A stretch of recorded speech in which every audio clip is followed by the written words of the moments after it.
Niko, let's talk first about you. Okay. You're a hip hop artist. Yes, absolutely.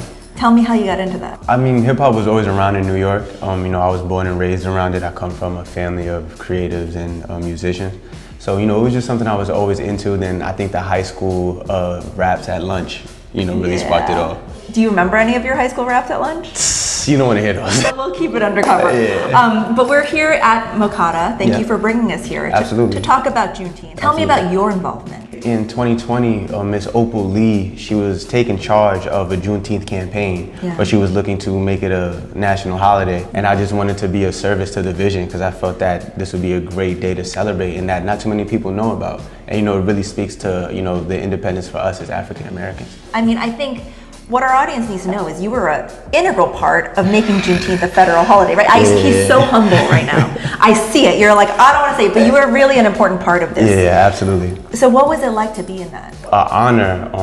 So we actually went down to DC. We did a whole campaign, and I really want to give the flowers to Miss Opal because she's 90 plus years my senior. So for somebody to be having, this walk and this fight for that long, I'm just really a part of a long lineage of people that have been fighting for our rights.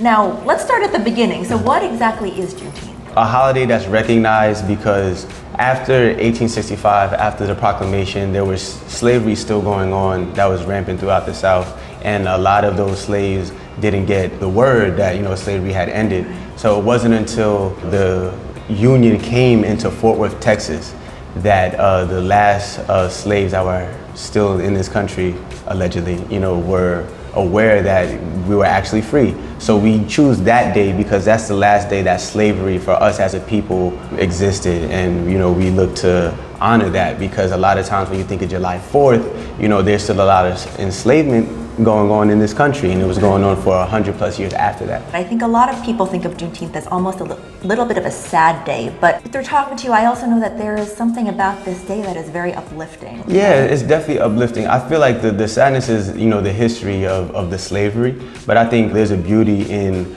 knowing your history and, celebrating your independence. Unfortunately, because of slavery, a lot of African American people, we're not aware of our history. So this is a piece that we do know. And so we have to hold on to it and we have to celebrate it, and give it that life. There's so many ways you can celebrate Juneteenth. There's not just one way. It's such a new holiday and a lot of people are unsure. And I encourage everybody to celebrate whatever your independence means to you. Whether you're making art or you want to cook out, you want to make music, anything, as long as it's responsible, and as long as it's uplifting yourself and your community.